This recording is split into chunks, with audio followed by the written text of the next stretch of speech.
Kubade bullet मांग रहे हैं, कुबड़े।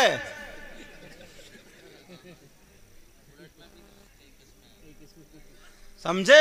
इस कुबड़े से ये पूछो, तेरा कूला है उधर और बुलेट की गद्दी है इधर, काय पे रखेगा भाई? तू चल लिया तो कप कपाता हुआ बुलेट मांगेगा। तो जब उतरा तो मैंने सोचा ला कॉफी ले लूं, गले में हल्का सा दर्द था। मैंने कहा कॉफी ले लूं, तो वहां एक लड़की जींस की पैंट पहने हुए और खाली अपना ये कूला थोड़ा सा हिला रही है, ऐसे कूद रही। मैंने कहा अल्लाह जलजला आ गया क्या कहीं? अब मैंने कहा अल्लाह जलजला आ गया क्या इसके कूले पे? ये कूले क्यों हिल लिया यार, समझ में नहीं आ रही। ना कुछ और, ना उसका यहाँ घुटने से नीचे का हिल लिया, ना ऊपर, खाली कूले हिला रही हल्के हल्के ऐसे हल्के हल्के। मैंने कहा यार ये है क्या मुसीबत। आज भी ये दौर आ गया, अगर जिसकी 3 बेटी होती है ना उसे तारे नजर आते हैं, तारे। मालूम है क्यों? क्योंकि लड़के वाले ना नंगे हो गए, नंगे भिखारी हो गए, भिकमंगे। लड़कों को बेच रहे हैं, 2-2, 3-3 लाख रुपए की डिमांड है मंगनी में ही। कुबड़े बुलेट मांग रहे हैं, कुबड़े।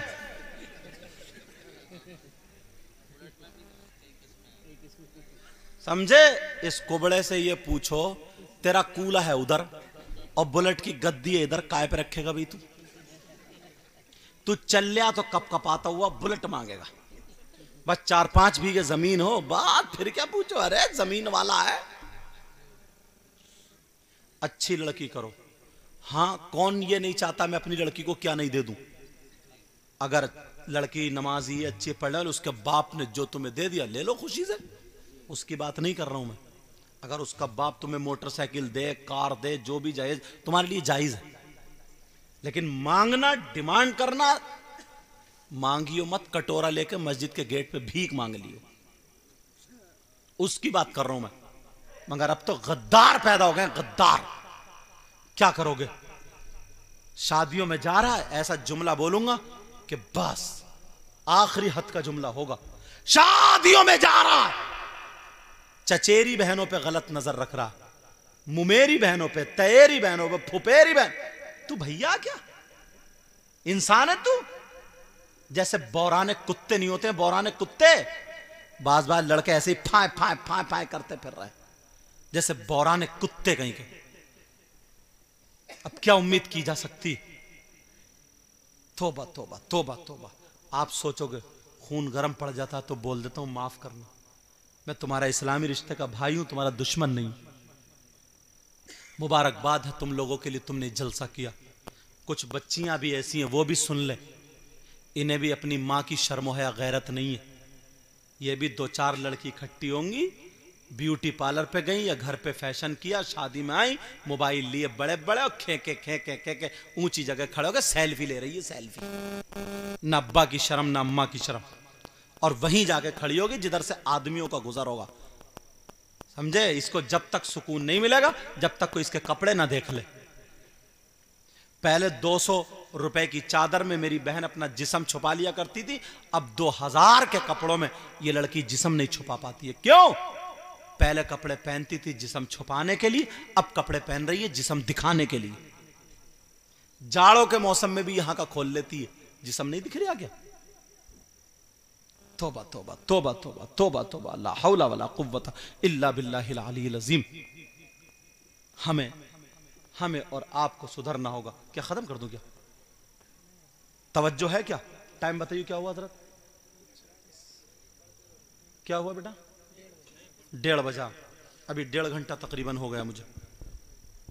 माफ करना, कुछ बातें मैंने कर्री कह दी, मगर सच मानो मैं दिल से कह रहा हूं, मैं तुम्हारा भाई हूं, इस्लामी रिश्ते का मैं तुम्हारा भाई हूं, मैं तुम्हारा दुश्मन नहीं हूं। मेरी बहनों बच्चियों, मैं तुम्हारा दुश्मन नहीं हूं यार। सबसे ज्यादा मजबूत कौम का नाम मुसलमान है, सबसे ज्यादा अच्छी कौम का नाम मुसलमान है, सबसे ज्यादा वफादार कौम का नाम मुसलमान है, सबसे ज्यादा खूबसूरत कौम का नाम मुसलमान है। मालूम है आपको, अंग्रेजों ने जब देखा, यहूद और नसारा ने देखा, सारी कौमों का सर्वे किया, सिर्फ मुसलमानों से डरे। क्यों? कहा यार इनके आदमी कुछ ना करें, इनके जवान कुछ ना करें, इनके मर्द कुछ ना करें, औरतें इनकी ऐसी हैं, औरतें ऐसी हैं कि जब ये बच्चे पैदा करने पे आ जाती हैं तो कभी कोई औरत वली को पैदा कर रही है, कोई कुतुब पैदा कर रही है, कोई गौस पैदा कर रही है, कोई सुल्तानुल औलिया पैदा कर रही है, कोई हाफिज पैदा कर रही है, कोई कारी। किसी धर्म में कोई औरत ऐसी नहीं है जिसने जब से दुनिया बनी अब तक एक भी कोई वली पैदा किया हो। और सैकड़ों हजारों वली दुनिया में हैं, उन सबको पैदा करने वाली मुसलमान की औरतें। किसकी औरतें? इनका मकाम कम है क्या? ये बड़े पीर साहब को पैदा करने वाली औरत है, गरीब नवाज को पैदा करने वाली औरत है, साबिर पाक को पैदा करने वाली औरत है, वारिस पाक को पैदा करने वाली औरत है, शाह मदार पाक को पैदा करने वाली औरत है, मखदूम कछोछा को पैदा करने वाली औरत है, मखदूम बिहारी को पैदा करने वाली औरत है, सदरुल फाजिल सैयद नईमुद्दीन मुरादाबादी को पैदा करने वाली औरत है, बिस्मिल्लाह शाह मियां, भूरे मियां, जितने वली हैं, वुतदा, वुजबा, नुकबा, गौस, कुतुब, अब्दाल, इन सबको पैदा करने वाली और जिन्होंने जन्म लिया उनको पैदा करने वाली औरत वो भी मुसलमान की है, किसी और की नहीं। तूने अपना मकाम क्यों खो दिया? वो औरत जिसने वलियों को पैदा किया है वो तुम्हारी तरह कुत्ते भौंकाने वाली नहीं थी। वो सैयदा फातिमा का कल्चर लेके चलती थी। वो औरत मर्दों से बातें करने वाली नहीं थी, मोबाइलों पे चैटिंग करने वाली नहीं थी, जिस्म दिखाने वाली नहीं थी। तुम्हारे अंदर जो नफ्स मारे डाला ऐसी नहीं थी। वो औरत पर्दे में रहने वाली थी। वो औरत शाम को सोती थी तो कुरान पढ़ के सोती थी, सुबह को उठती थी तो कुरान पढ़ती थी, और पेट में बच्चा होता था, बर्तन मांज रही है, कुरान पढ़ रही है, झाड़ू मार रही है, कुरान पढ़ रही है, कपड़े धो रही है, कुरान पढ़ रही है। बड़े पीर साहब की माँ सुबह से शाम तक 15 पारे पढ़ लिया करती थी। जब बड़े पीर पैदा होते हैं तो 15 पारों के हाफिज कुरान पैदा। औरत का मकाम कम है क्या? मगर खुद को बिगाड़ ले तो क्या करेंगे? यहूद और नसारा का ये मिशन था, इनकी औरतों को बिगाड़ो। उन्होंने लगा दिया मोबाइल में, लग गई। अब सबसे ज्यादा नंगापन अगर शादियों में देखो तो मुसलमानों की औरतों में देखो। सबसे ज्यादा बेहयाई अगर देख लो तो मुसलमानों की औरतों में देख लो। इतना नंगा नाच, जैसे पहले कंजड़ियां नहीं होती थी नाचने वाली, और वो सब हमारे तुम्हारे घरों में आ गया। पहले मैं, बाद में आप, हमारे और आपके घरों में आ गया। वो कौन सुधारेगा? बेटियों के सर पे दुपट्टा कौन रखेगा? इमाम साहब। बेटियों के सर पे दुपट्टा कौन रखेगा? आलिम साहब। बेटियों के कपड़े कौन सुधारेगा? मुफ्ती साहब। बेटियों को पर्दे में कौन रखेगा? पीर साहब। मां बाप की जिम्मेदारी है। किसकी जिम्मेदारी है बोलो? मां बाप की जिम्मेदारी है। पड़ोस को बाद में देखना, मोहल्ले को बाद में देखना, पहले अपने बच्चों को देखो। पहले की माएं, नबी ने फरमाया सबसे पहला मदरसा। अब पहले की मां पूरी मां होती थी, न इतने डॉक्टर थे, न इतने हकीम थे, न इतनी गाड़ी थी, न इतनी लाइट थी, न इतने इंतजाम थे, न इतना रुपया पैसा था। बस बाल जीवन घुट्टी थी और बच्चे थे। न इतने हॉस्पिटल, 10-10 पैदा हो गए बच्चों के, औरतों के 8-8 पैदा हो गए। कभी उसने हॉस्पिटल नहीं देखा, ऑपरेशन नहीं हुआ। अब तो 2 बच्चे हैं तो दोनों ऑपरेशन से मार के डाल दिया, उसे हलाल कर दिया, हलाल। अब उससे पोछा नहीं लगता, कमर में दर्द होता है। 20 साल की लड़की, 22 साल की लड़की, 25 साल शेरनी की तरह होती जो कूद जाती, और उसके पुरानी औरत के 8-8 बच्चे, मगर आज भी ऐसी चल रही जैसे शेरनी। और ये कल की बच्ची है, कल की। इसके रीढ़ की हड्डी में इंजेक्शन लगवा के बर्बाद कर दिया। अगर कोई ससुराल वाले अगर हॉस्पिटल नहीं भी ले जाए तो मैके वाले सबसे बुरा कहते मेरी बेटी का नसीब फूट गया, हॉस्पिटल नहीं ले जा रहा, कटवाने को ले जाओ। ये माहौल बन गया। डॉक्टरनी बता देती है कि साहब इसे आराम करना है, आराम, क्योंकि ऑपरेशन होगा। फिर अगर कोई सास काम करा ले उस वक्त पे, उम्मीद से हो कि बेटी मसाला पीसा कर, बेटी झाड़ू मारा कर, बेटी हाथ पांव चला, तो सबसे ज्यादा बड़ी दुश्मन वही सास मानी जाएगी, जबकि वो अच्छा काम कर रही है उसके लिए। अगर नहीं, पहले की औरतें धूप थी, धूप बच्चों को लिटा के तेल में लहसुन जला के मालिश करके शेर बना दिया। और अब तो अगर 1000 रुपए भी एक दिन में कमा रहे ना तब भी पूर नहीं पड़ रही। 8वें दिन तभी कभी पी लिया है, कभी का लिया है, कभी नी लिया है, कभी निमोनिया है, तो कभी यूं है, कभी तू है, जो रया बचा बीबी के सर में दर्द है। जिससे भी पूछ लो उसे भूख ही नहीं लगती और खाना सारा खत्म है। पकाते पकाते 2 रोटी मार जा। अब आई शौहर के साथ में थोड़ा सा कह रही पता नहीं मुझे भूख ही। अरे भूख क्या लगेगी जब पहले ही तूने ठूस लिया तो। बरकत तो तूने खत्म कर दी सारी। जरा सोचने की बात। पहले की माएं औरतें घर की उस वक्त खाना नहीं खाती थी जब तक मर्द ना खा ले। पूछो ना इनसे। और कितने प्यारे लोग थे यार। छोटा भाई ना बड़े भाई के सामने इतना अदब था, सराहने नहीं बैठता था। बेटा बाप के सराहने नहीं बैठता था। पूछो इन बुजुर्ग है नहीं। बेटा बाप से बीड़ी नहीं पीता था बाप के सामने। किसी की आदत हो गई ना तो कोई उधर पराल की गरिया में पी के आ रहा, कोई नदी को ढाई में पी गया, खेत में पी गया और जल्दी से हुई दबाई आया, कोई ईंटों में, कोई बोला। ऐसा होता था नहीं होता था। और अब खाना खा के अब्बा कह रहे लगाइए रे 2 बीड़ी यार, पेट में गैस बन रही है, तेरी गैस तो कब्र में निकलेगी देख। ये बुड्ढा कह रहा बुड्ढा। अब कौन सुधारेगा बताइए, कौन सुधारेगा? बुरा मत मानियो। कौन? अब्बा कह रहे यार बड़ी गैस बन रही है, लगाइए रे 2 बीड़ी। अब सुधार ले बेटे को तू। अब तकरीरें काम करेंगी। अब्बा कह रहे अब्बा। अब बताओ ऐसे हालात। पहले की माए और अब की माए तो पूरी है ही नहीं, अद्धी है अद्धी। कितनी है? आधी कहां चली गई मैं बताऊं? आधी गई तकिए के नीचे। बच्चा बड़ा हंसा। आधी अम्मी गई तकिए के नीचे। आप कहोगे कैसे साबित करूंगा मैं? पहले जब बच्चा होता था ना तो माँ दूध पिलाती थी। रात को बच्चा दूध मांगता था, माँ बावर्ची खाने में जा करके गर्म करके दूध बच्चों को फीडर में चम्मच से जैसे पिलाना पिलाती थी, अपना पिलाती थी सब। और आज की माँ अगर 1 साल का बच्चा ना, 1 साल का, उसे लगने लगी भूख, रात में रोया, पहले तो कूलर की आवाज में वैसे ही बेचारे ने आवाज बिठा लिया रोते रोते। ये पड़ी, ये भैंस की तरह पड़ा रहा, एक तरह कोनी मार दी चला। अब ये भैंस की तरह पड़ी, बच्चा रोते रोते जब इसकी ज्यादा ही नींद खराब हो गई, बोले क्या है? अब वो उठी, उठने के बाद दूध मांग रहा था तो दूध तो ला ही नहीं है, रसोई में भी नहीं गई। इसने निकाला तकिए के नीचे से बड़ा वाला मोबाइल, लगाए मोटू पतलू और रख दिया, ले देख अब तेरा बाप भी दूध नहीं मांगेगा। ले देख, अब मोटू पतलू लगाए। अब वो बच्चा मोबाइल को देख के 1 साल का बच्चा चक्कर में पड़ गया। अब वो भूल गया दूध को। अब वो कह रहे बोले यार ये है क्या, कि मेरी अम्मी तो है नहीं है। अब थोड़ी देर फिर सोचा, बोला अब्बा भी नहीं है ये पड़े हुई सो रही है भैंस की तरह। सुबह तक इसकी आंखें बर्बाद कर दी इस माँ ने, इसके दिल की धड़कने पर, खुद की नींद खराब ना हो जाए बस। बच्चों की कोई परवरिश नहीं है। तो आधी मां तकिए के नीचे निकली और आधी मां ये है। आधी मां। अगर आज भी ये माएं अगर बच्चों की सही परवरिश कर लें तो सही बता रहा हूं, ये जो 15 साल के बच्चे जो नशा करने लगे ना, जो नशेड़ी हो गए, एक भी नशा नहीं करेगा।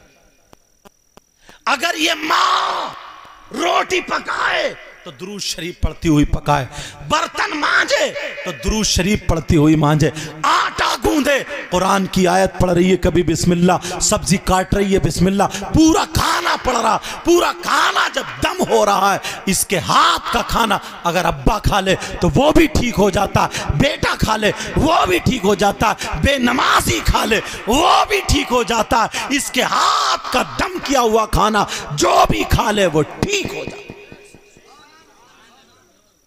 मगर ये सारी चीजें भूल गई है। बस अब तो घुटना हिला हिला के आटा गूंद रहा, घुटना हिला हिला के। मैं आसाम से आया ना, जाड़े का मौसम था, तकरीर करके जब उतरा बरेली, तो जब उतरा तो मैंने सोचा ला कॉफी ले लूं, गले में हल्का सा दर्द था, मैंने कहा कॉफी ले लूं। तो वहां एक लड़की जींस की पैंट पहने हुए और खाली अपना ये कूला थोड़ा सा हिला रही है, ऐसे कूद रही। मैंने कहा अल्लाह जलजला आ गया क्या कहीं? मैं मैंने कहा अल्लाह जलजला आ गया क्या इसके कूले पे? ये कूले ही क्यों हिल लिया यार, समझ में नहीं आ रही। ना कुछ और, ना उसका यहाँ घुटने से नीचे का हिल लिया, ना ऊपर, खाली कूले ही हिला रही हल्के हल्के ऐसे हल्के हल्के। मैंने कहा यार ये है क्या मुसीबत। मैं ध्यान देता रहा, मैंने कहा मामला क्या। अरे तो उसमें म्यूजिक बज रहा था, मैं समझ गया। मैंने मोबाइल निकाला, मैंने कहा भाई साहब जरा 1 मिनट बंद करियो, 1 मिनट बंद करियो। उसने बंद करा, मैंने देखा तो कूलर ठप, कूलर रुक गया। अरे मैंने कहा करंट लग रहा है इसको। तो नबी ने जो फरमाया ना वो हदीस मुझे याद आ गई। एक वक्त ऐसा होगा कि इंसान चाहे मर्द हो या औरतें, उनकी रगों में शैतान दौड़ेगा खून के साथ। मैंने कहा ओहो आज देख लिया, शैतान दौड़ रहा। अब ये बताओ म्यूजिक उधर बज रही है और ये कूला कुदा रही है खाली मूली। ऐसे हालात, अपनी बच्चियों को उनसे बचाना होगा, इन तमाम चीजों से, खुराफातों से बचाना होगा। एक हदीस मेरे सामने हजरत ऐसी आ रही है, वो बताना बहुत जरूरी है। बस थके तो नहीं हो तुम? उठवा लूं हाथ? फेल तो नहीं हो गए? अच्छा चलो ठीक है, देख लियो। लेकिन मैं मंतिक पढ़ा हुआ हूं, दूसरे हिसाब से भी जुए हो गए क्या? अच्छा तो बार बार टोपी उतार खो जा रहे सामने, तो मैंने कहा हो सकता है कि जुए हो गए हो। अब सुनो, तवज्जो रखो, ये उंगली उठाओ और कलमा शरीफ पढ़ो। हो सकता है ये शहादत की उंगली, इसी के जरिए बख्शिश हो जाए। सब लोग उंगली उठाओ, सब लोग उठा लो, सब लोग, औरतें भी उठा लें, सब लोग उठाओ, हजरत लोग भी उठा लें और उठा के पढ़ो। बोलो ला इलाहा इल्लल्लाहु मुहम्मदुर रसूलुल्लाह सल्लल्लाहु ताला अलैहि वसल्लम। अब सब लोग अपनी उंगली माथे पर रख लो। तुम्हारा माथा ये है। अल्लाह के बंदो, अब पता चला मुझे उदयपुर जाफरा का माथा ऊपर से नीचे आ गया यार, एक भी। और अच्छा तुम्हारे हजरत भी यहीं रख रहे हैं, जरा सोचने की बात है। मैंने कहा नहीं मंतिक पढ़ो वो अपना, और तुम रहे मैक वालो, अपना क्या हाल? बंदा सोए रहा हो तो बंदा बड़े, जैसे मैक में कोई कमी नहीं है वैसे, ये बात ना नींद में कमी है ना मैक में, बात है दोनों ही बराबर चल रही है। लेकिन सुनो अल्लाह के बंदो, अब मुझे पता चला तुम्हारा माथा नीचे आ गया। क्यों फेल हो गए? वजह यह है, ये तुम्हारी गलती नहीं है, ये तुम मुझे करता हुआ देख रहे हो। और बाकी बातें, और बाकी का सब गलत है। अच्छा कह रहे हैं ये बात सही कही, इतनी 1.5 घंटे से जो बोल रहे हो सब गलत थी क्या? वो भी सही थी। कह रहे हाँ ठीक है, तवज्जो रखो मेरी तरफ। तो अब मुझे करते हुए देख रहे हो तुम लोग, मुझे करते हुए देख रहे हो।